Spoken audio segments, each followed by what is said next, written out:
আসসালামু আলাইকুম প্রিয় এসএসসি 25 পরীক্ষার্থীরা। তো আজকে তোমাদের গণিত বিষয় পরীক্ষা অনুষ্ঠিত হয়েছে। গণিতের পাস মার্ক কত? বিশেষ করে তোমাদের মধ্যে অনেক শিক্ষার্থী বলতেছে যে এমসিকিউতে 7টা 8টা 9টা করে এমসিকিউ কারেক্ট হয়েছে।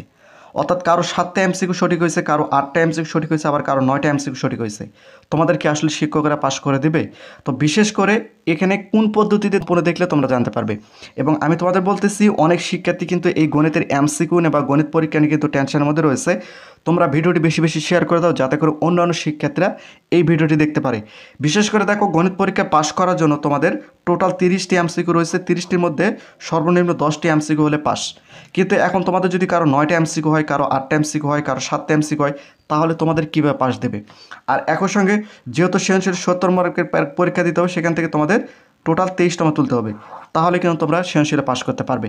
এখন তোমাদের মধ্যে কোনো শিক্ষার্থী যদি 23-এর জায়গায় দেখা গেল যে 21 পেয়েছে, 22 পেয়েছে বা 20 পেয়েছে, তাহলে কি সে পাস করবে বা তাকে পাস করে দিবে?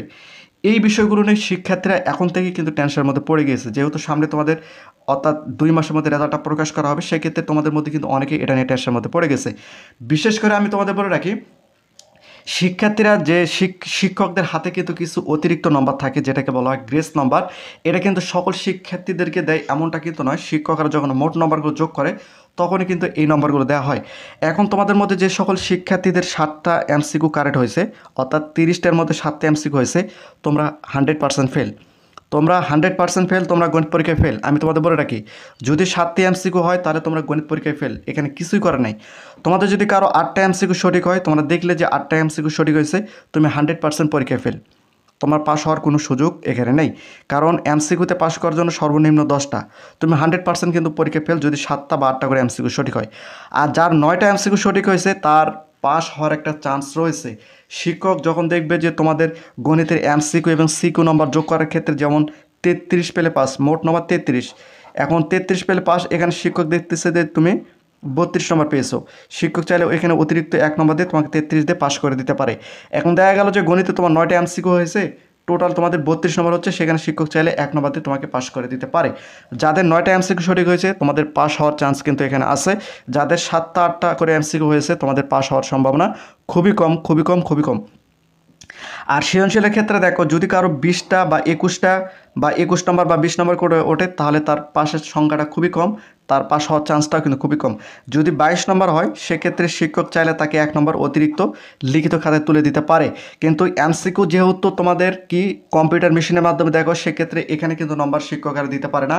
তোমার যদি 9টা এমসিকিউ হয়, 9টায় চলে যাবে, 8টা এমসিকিউ হলে 8টায় চলে যাবে, 7টা এমসিকিউ সঠিক হলে 7টায় কিন্তু শিক্ষা বোর্ডে সরাসরি চলে যাবে। এখন শিক্ষা বোর্ডের শিক্ষকেরা তোমাদের এমসিকিউতে তুমি মনে করে পেয়েছো 10 আর লিখিততে পেয়েছো 23, তাহলে টোটাল হচ্ছে 3 3 33। মোট নম্বর যখন যোগ করবে, তখন দেখলো যে 33 হচ্ছে, তার মানে তুমি পাস। আর যখন দেখলো যে তুমি এমসিকিউতে তোমার 9টা হয়েছে এবং তোমাদের লিখিততে তুমি 30 পেয়েছো, দেখা গেল যে টোটাল এমসিকিউতে তুমি ফেল। শিক্ষক চাইলে এখানে তোমাকে 39 দিয়ে পাস করে দিতে পারে, তোমাকে পাস করে দিতে পারে। আমি তোমাদের বলতেছি, সবাইকে পাস করে দেবে এমনটা না। অনেক শিক্ষার্থী তোমরা দেখবা যে তারা 33 পেয়ে কিন্তু পাস করে। যারা 33 পেয়ে পাস করে, তাদেরকে শিক্ষকেরা কিন্তু দয়া করার কারণে পাস করে দেয়। তো এ হচ্ছে মোট বিষয়। তো তোমাদের মধ্যে যদি কোনো কনফিউশন থাকে এই বিষয়টা নিয়ে, তোমরা অবশ্যই নিচে কমেন্ট করে জানাতে পারো। সর্বশেষ তোমাদের যাদের বলবো 7টা 8টা করে এমসিকিউ সঠিক হয়েছে, তোমাদের পাস হওয়ার চান্স খুব কম। এবং তোমাদের যারা 20 21 নম্বর করে উঠতে পারে লিখিততে, তোমাদের কিন্তু ফেলের চান্সটা বেশি। আমি তোমাদের এই জন্য বললাম, কারণ এমসিকিউ ক্ষেত্রে এমসিকিউটা কম্পিউটার মেশিনের মাধ্যমে দেখা হয়, এখানে মানে পাস করে দেওয়ার কোনো সুযোগ থাকে না। যখন তোমাদের মোট নম্বরটা যোগ করা হয়, তখন শিক্ষক চাইলে তোমাদেরকে পাস করে দিতে পারে। তো তোমাদের মধ্যে যদি কোনো কনফিউশন থেকে থাকে, অবশ্যই তোমার চাইলে সেটা নিচে কমেন্ট করে জানাতে পারো।